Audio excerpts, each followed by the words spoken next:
आत्मज्ञानी को कैसे पहचानें?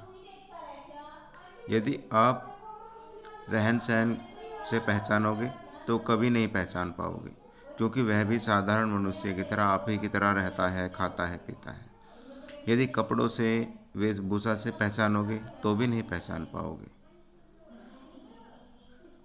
यदि आप ये सोचते हो कि आत्मज्ञानी कुछ काम नहीं करता, बैठा रहता है, ज्ञान देता है, तो यह भी पहचान नहीं है, क्योंकि वह आपकी तरह सारी दिनचर्या करता है।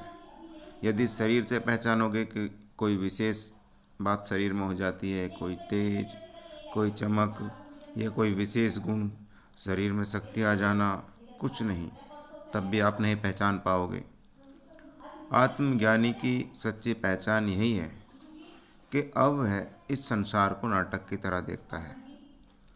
जो इस रंगमंच पर घट रहा है वह उससे प्रभावित नहीं होता। वह जानता है कि ये जो भी कुछ घट रहा है यह एक नाटक है और उसके प्रभाव में अब वह नहीं आता।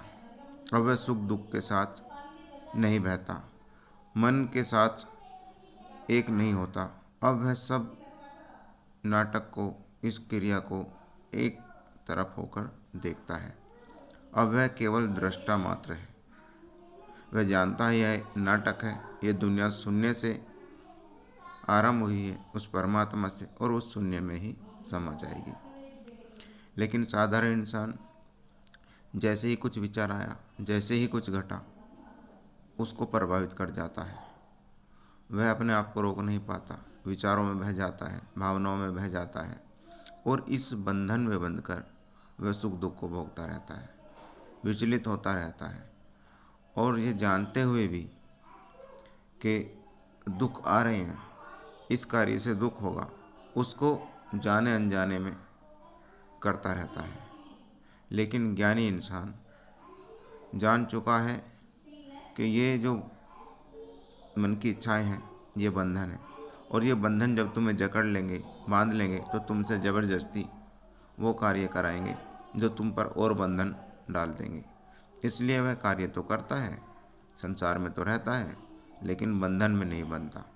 अब वह मुक्त है, और इस मुक्त अवस्था में वह आनंदित रहता है। उस पर आए सुख दुख के प्रभाव उसको प्रभावित नहीं करते। यही आत्मज्ञानी की पहचान है। शरीर के स्तर पर, रहन सहन के स्तर पर, खान पीन के स्तर पर, कपड़े वेशभूषा पहनने के स्तर पर, या बाल जटा मूछ दाढ़ी रखने के स्तर पर आप उसको कभी नहीं पहचान पाओगे।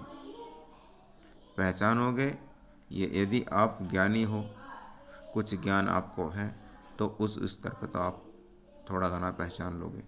वो भी उस स्तर तक पहचानोगे जिस स्तर तक आपको ज्ञान है।